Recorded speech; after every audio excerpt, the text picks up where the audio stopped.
Welcome, Tim. Today, just a bit of a background about Tim and his career and stuff.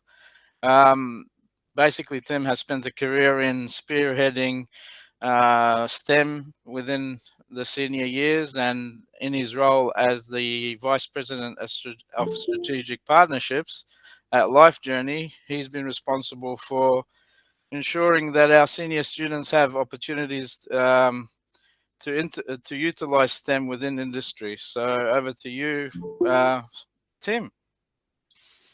Great, thanks, Robert. I really appreciate that introduction, and thank you for DLTV for giving me this opportunity. I'm honored to present here today on a really important and exciting topic.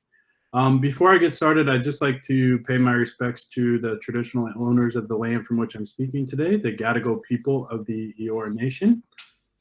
And I pay my respects to their elders past, present, future, and emerging. So as Robert mentioned, my name's Tim Edwards. I'm based in Sydney.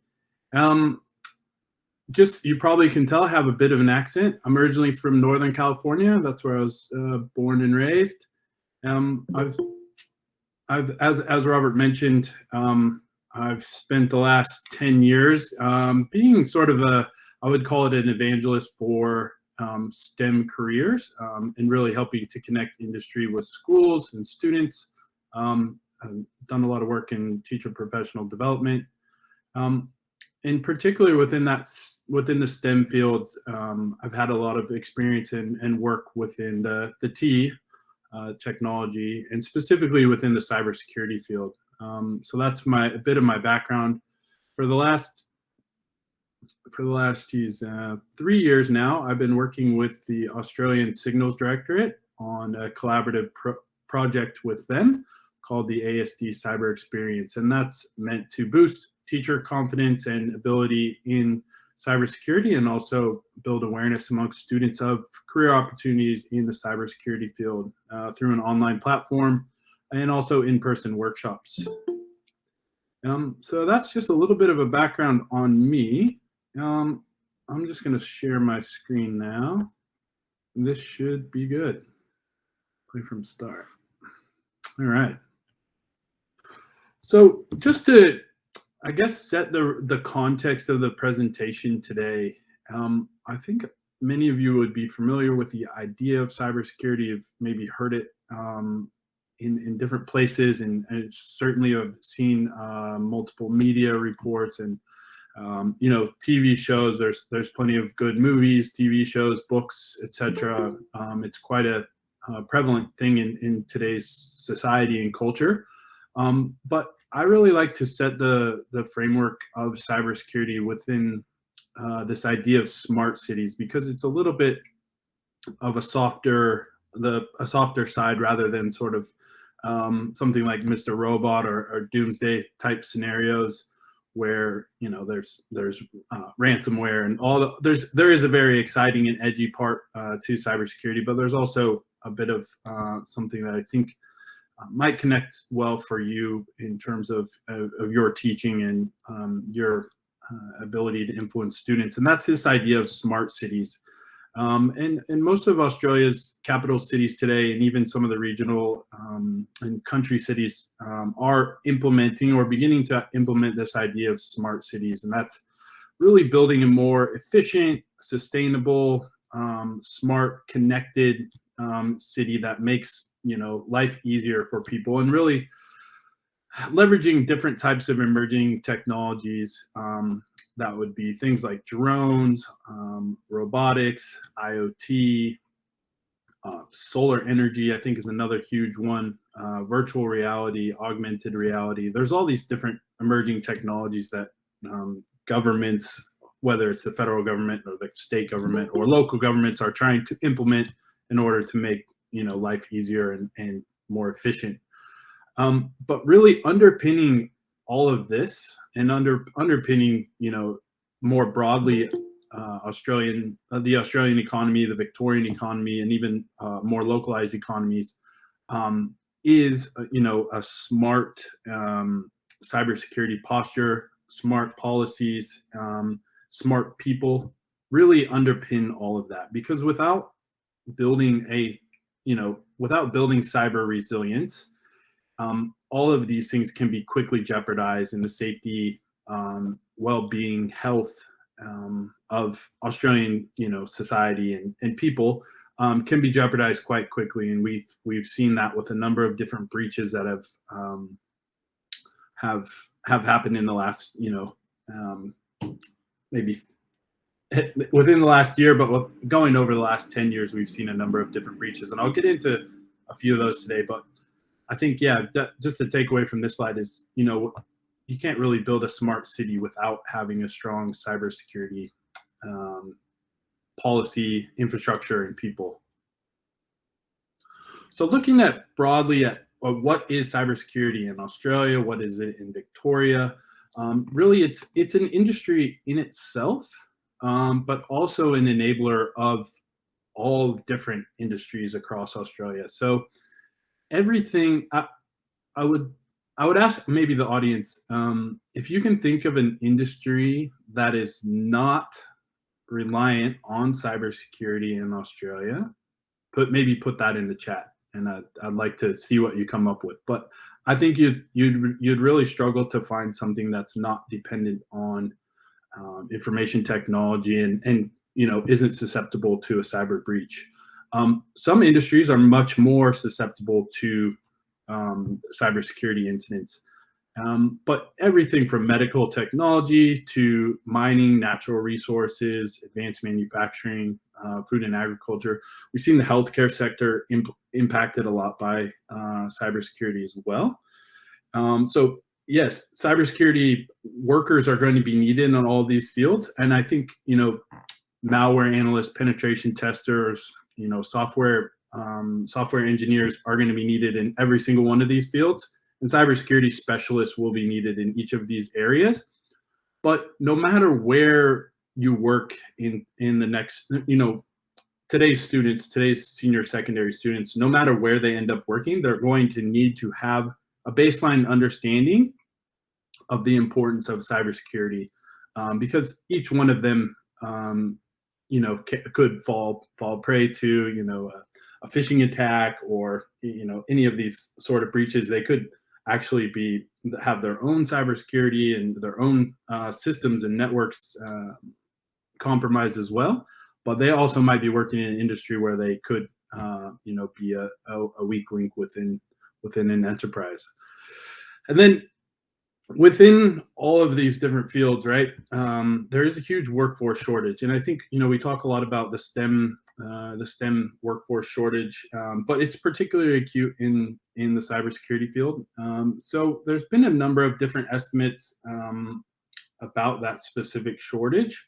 And there's actually been some good news recently that Australia has added a huge amount of cybersecurity employees.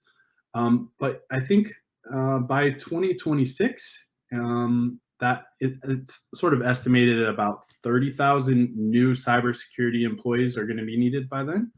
And I think I'll show a slide later, but I think the current, shortage today is about 5,000. So a huge opportunity for people to work in this field. And I'll come back to a little bit more about that. But yeah, cybersecurity is a field into itself. So there are cybersecurity organizations that just do cybersecurity out there. But then there is, of course, government, telcos, banks, natural resource organizations that need specifically cybersecurity employees.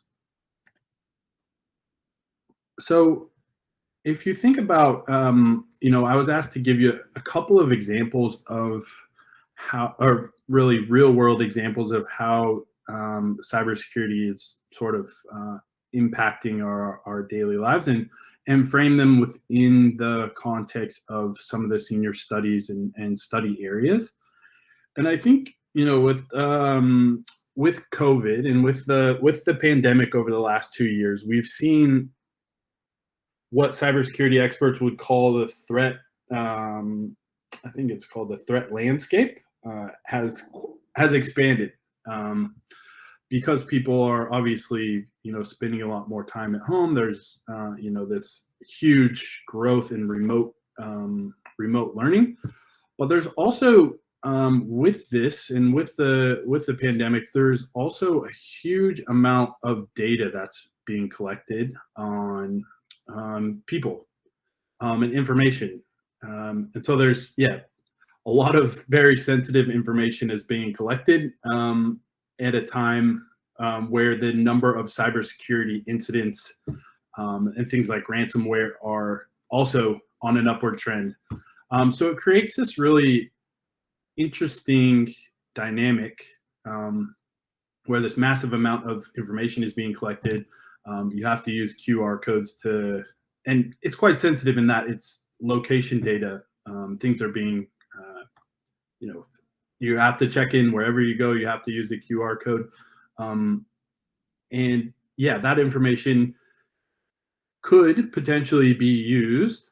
I don't know of an instance where it has been used by bad actors, so criminal enterprises, terrorist organizations, organized crime, things like that. I don't know of an instance where there's been a breach and that location data has been used. But there's also the other side of it, which is police organizations using that information as well. So it creates an interesting ethical dilemma about who gets access to that information, legally or illegally, right? It's just creating there's a huge amount of information being collected. It's has the potential to be used in the wrong way or abused in the wrong way. So a lot of I think this article from the I believe it's from Innovation Australia, is talking about the Victorian government moving to block police from using that COVID check-in data. And I think in WA, I don't know about any of the other states, but I think in WA, the police actually did use that check-in data from I think it's Safe WA, their app. But the police did use that in doing an investigation.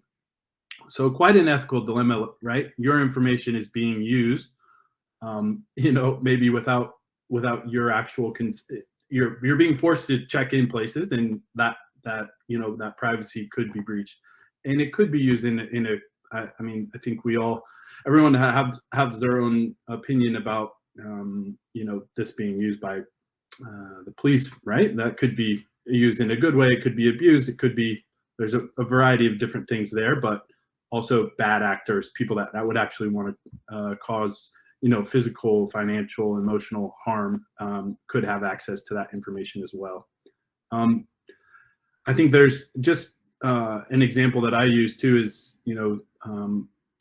using your vaccination status, right? The certificates that organizations, the state level governments and the Commonwealth governments, those certificates has a lot of information on it, right? It has your full name, your date of birth, and in some instances it also has identifiers like your health. I think Medicare numbers has been on a few of them, but that gives away a big piece of who you are and could be used maliciously by bad actors.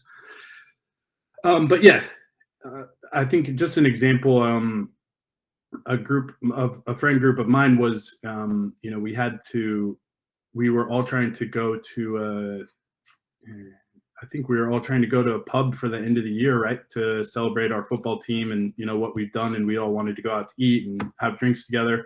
And as a part of that, we're all collecting those certificates, right? So someone is having all of that really sensitive information, and that person might not be very good in terms of information security. That sort of thing could be accessed, but just an interesting concept to think about, with the pandemic. And there's also things like remote learning, which you guys have all, bless your hearts, I'm sure that's been quite an ordeal over the last 2 years. But there's also those threats have seeped in with that as well. So just talking about software development and the idea of security by design. I'm sure that many of you probably heard about the SolarWinds attack, but bad actors can can do a number of different things to access information. But with this particular breach, it was done through really prominent, really huge software companies. So the first breach, and this was probably one of the most expensive, one of the most widespread cyber incidents in the last 5 years. But the first, and I think it's been attributed now to a Russian, not a state-based actor, but a Russian-sponsored sort of criminal syndicate. I forget the name of it. But the first thing that they did was they breached a company called FireEye. And I believe that they got the credentials of the FireEye organization by, I think there was some sort of brute force breach that they did with FireEye, where they got the passwords and user IDs and that sort of thing for the FireEye administrators. So that was the first step that they did, is they breached this company called FireEye. Now, FireEye is a specialty cybersecurity company, so they are helping to protect large organizations. And so that's kind of a very high value target, right? Because they are protecting other organizations from cybersecurity incidents. But they use a specific, they use all sorts of different software, including a company called SolarWinds. So SolarWinds provides sort of large scale information technology software to help manage different facets of an enterprise. So the bad actors got to FireEye, then they got to SolarWinds, and they breached SolarWinds, and then SolarWinds sent out software updates to a really wide variety of different customers. Probably the most prominent one was the United States Treasury, but also Department of Defense, organizations like Microsoft, the United Nations, I think, the European Union. So SolarWinds was sending out software updates for their information with malicious, I think it was malware.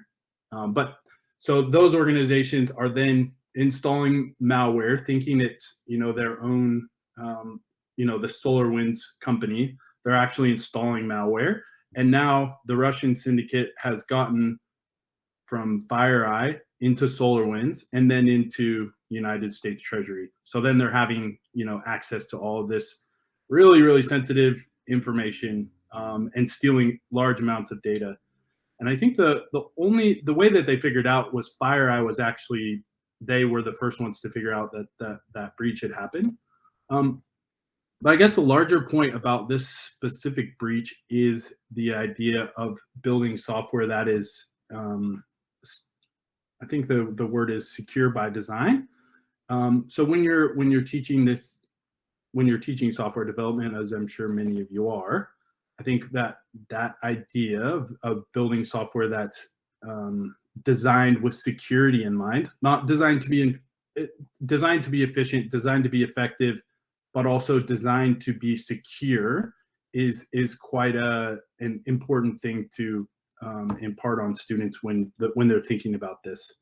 And also there's another sort of side concept or idea within this that I think is also important, and that's safety by design as well. So when they're building software, the creators of Facebook, the creators of Instagram, the creators of Snapchat or TikTok, I don't think that they designed that software and those systems with privacy in mind, and probably not security in mind, maybe to a lesser extent, but they're also not thinking about security as well when they're developing those systems. But yeah, just an example, the SolarWinds attack of the implication of not designing software that is secure by design. But yeah, I'd encourage you to have a look at this. Quite an interesting cybersecurity incident, but yeah, that's the software software development side of or a real world example. I thought I'd also bring up a framework or I think it was I can't remember exactly within the secondary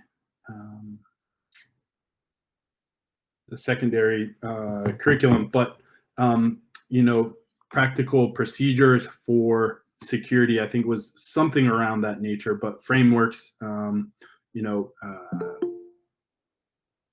that sort of idea.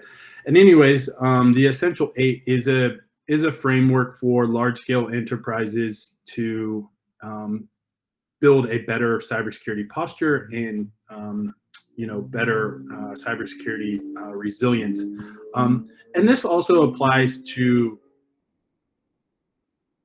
a lesser extent individuals as well.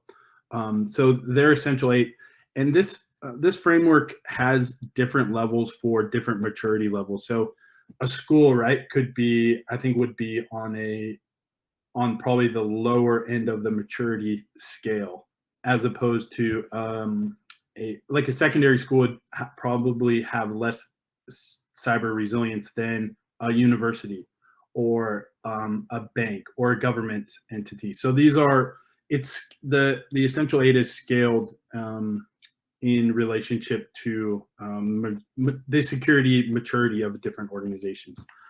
So application whitelisting, you know, controlling what sorts of software are used by that enterprises. So I'm sure that a lot of your schools probably whitelist certain apps, probably blacklist or, you know, block certain sites. That's a really important thing to do. Also patching different applications, you know, paying attention to security advice, and when there is a breach or a known flaw within a certain software, patching that and making sure that the updates are done. Configuring macros is another huge one. Many organizations are dependent on Microsoft Office. Microsoft Office was actually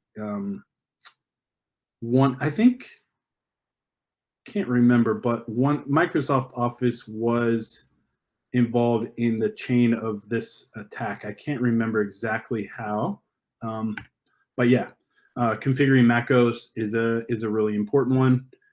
Application hardening, you know, finding out different vulnerabilities and making sure that those things are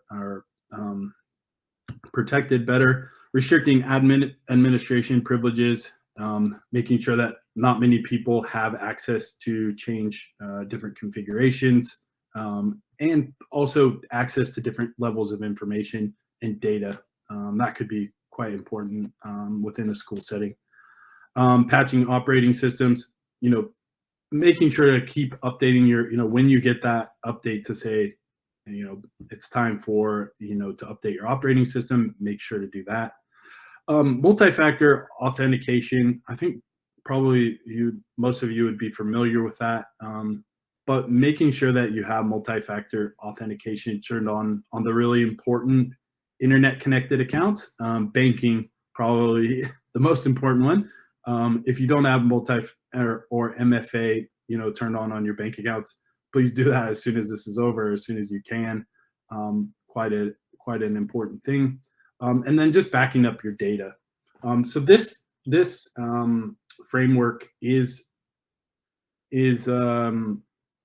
you know, what the Australian government is recommending to enterprises across the spectrum. So everything from a community organization to a city council, a university, or even you know, an organization like Telstra or Origin, is this really security advice. So thought I'd give that framework, and I'll talk more about the Australian Signals Directorate in a bit. It's the key organization for the Australian government in terms of cybersecurity, and they are also in charge of the Australian Cybersecurity Centre, which is the government's key body for cybersecurity advice. and sort of the go-to center for information about cybersecurity threats. It's kind of, if you had a large-scale breach, it's the first person that you would call. But they, in addition to helping organizations recover from cybersecurity attacks, they're really probably more about providing advice to help limit the impact of these things happening in the first place.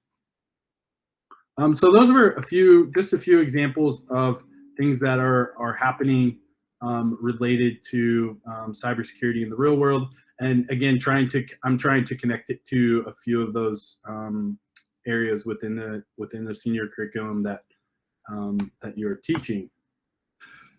Another one, probably less related to information security or information technology, computer science, etc., but more of a policy area, is the 2020 cybersecurity strategy. And this was developed by the Department of Home Affairs, which leads the policy development for Australian government in terms of providing advice, whereas ASD is the operational engine behind the government's cybersecurity. Home Affairs is in charge of the policy. So they released this document, the Cybersecurity Strategy 2020. I think it was in sort of the June or July timeline. And this was an update to the 2016 strategy. Something that I really enjoyed about this particular update was it has a huge section on building the education system, building cybersecurity skills. So a lot of money going towards things like scholarships, apprenticeships, internships, existing skilling organizations, teacher professional development, digital training platforms, and all sorts of other things. So within this huge cybersecurity strategy, probably I would say 10 to 15% of that is about building cybersecurity skills. So you're going to see a lot more of this, these sorts of programs come out over the next probably maybe 6 to 18 months. There's going to be a lot of different programs that are coming out, and that things that you can use to help teach your students about cybersecurity. There's a lot of them that are already in practice, but there will continue to be more of these, and you'll see universities. Actually, I would say over the last 2 years, universities have really stepped up and offered a wide variety of different degrees, diplomas, certificates, etc. The TAFEs have also stepped up a lot and developed the Certificate 4 in cybersecurity, but you'll see a lot more of that as we go down. Government also just announced, I think this was late last month, a huge fund for, it's called the Cybersecurity Skills Partnership Innovation Fund. I forget, there's a cute little acronym that goes with that, but 60 million in funding. That's going to go to universities, industry organizations, nonprofits, community organizations, groups like DLTV, to develop cyber skills. So just keep an eye out for that. I'm one of these, which I'm sure all of you will see coming out. I tried to find it before I came today, but I don't think they've published it yet. But La Trobe University is one of the grantees within this. I think they got a pretty sizable amount of funding, but they've joined with a lot of different industry partners, and they're going to be doing a whole heap of different activities to help build cybersecurity awareness, cybersecurity skills amongst secondary students in Victoria. So yeah, excited to see that. But in addition to La Trobe, there'll be a lot of other ones too. I'm sure some of the TAFEs will be involved. And I noticed, or I'm thinking now, but the Victorian government also has its own cybersecurity strategy, also has funding that's going out and to develop a cybersecurity resilience more broadly, but also cybersecurity skills. I'm sure the city of Melbourne has their own cybersecurity plan, is doing their own specific training. They would also need talent. They would also need people that are working in this field. But yeah, it's an important part for any government, and even councils. I think you'll see that as well. In terms of a really interesting resource that I thought I would highlight here today, and again, I'm moving from those real world examples of cybersecurity sort of in today's society into the more career side of this. But there's a really cool resource called cyberseek.com.au, which is sort of a digital dashboard that allows you to search different cybersecurity job openings within Australia. And as you can see from this map here, Victoria is a big destination or a big market for cybersecurity talent. So there's going to be there are a lot of jobs in Victoria in terms of cybersecurity, but that will continue to grow. I think that's going to be led by organizations like NAB, ANZ, the two banks.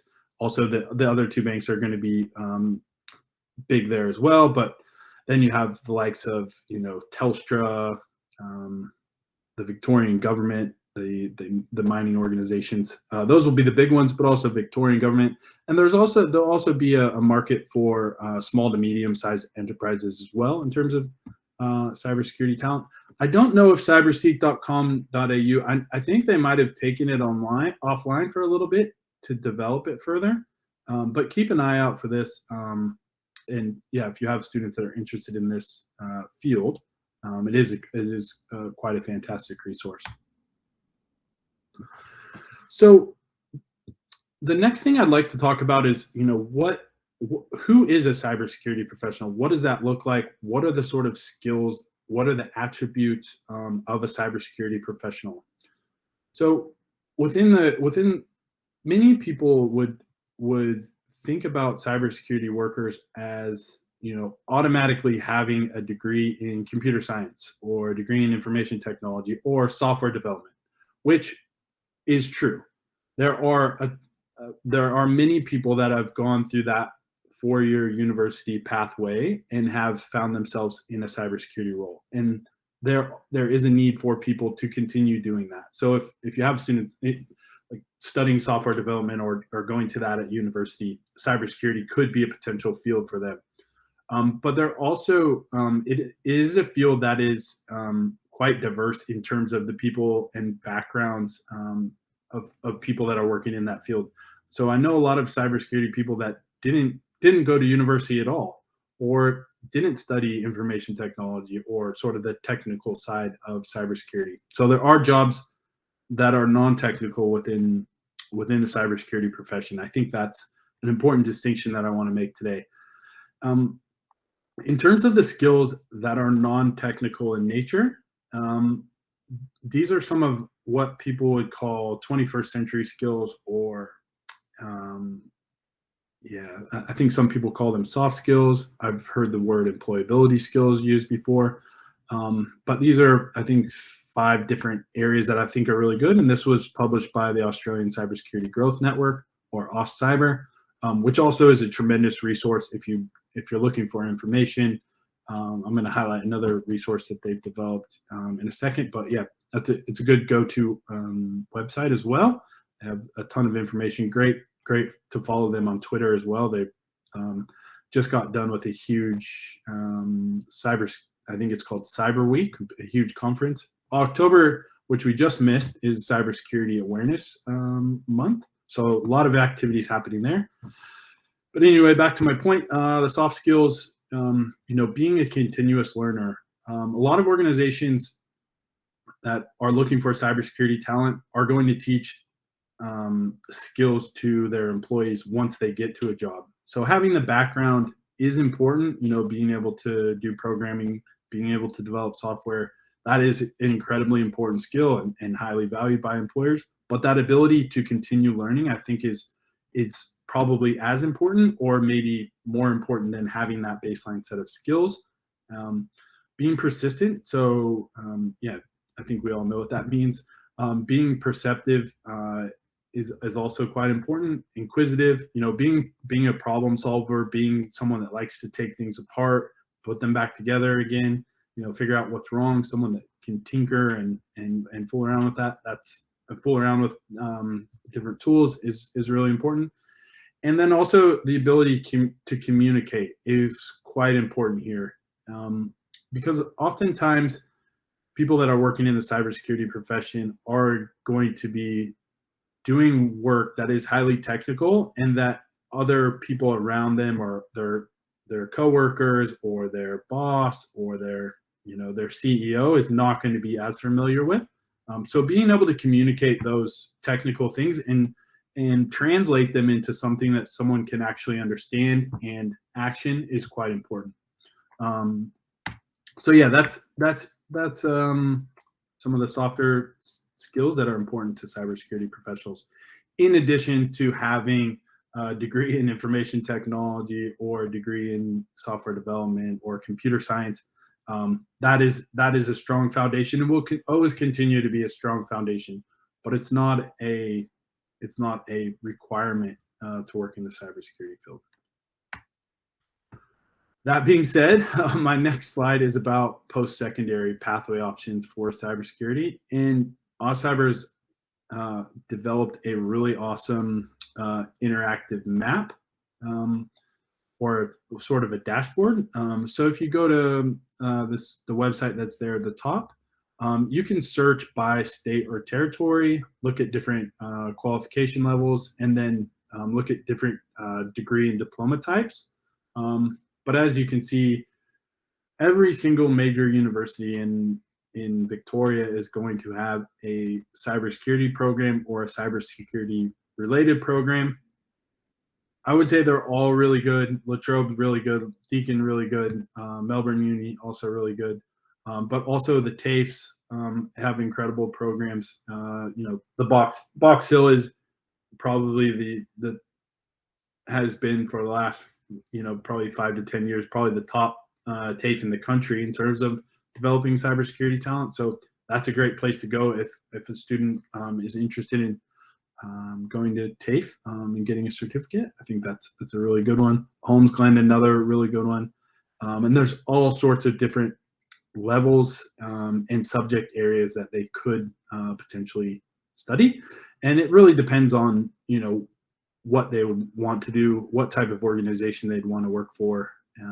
But yeah, I would encourage you to go to this resource at AusCyber and have a look, or point your students in that direction. Geez, and I'm sort of rolling short on time here. I'll just finish off with talking about one of these potential employers, and that there is a bit of a, I do work for the Australian Signals Director, but it's also the peak organization in terms of, I would consider it like the Top Gun really of cybersecurity employers in Australia. But yeah, the ASD does a wide range of different things for government, everything from supporting the ADF overseas to also doing sort of work in counterterrorism, helping to take down cybersecurity criminals, bad actors, that sort of thing. They also operate, as I mentioned earlier, the Australian Cybersecurity Center. Something quite interesting, and sort of I've mentioned the softer side of cybersecurity, but one of the more edgy, or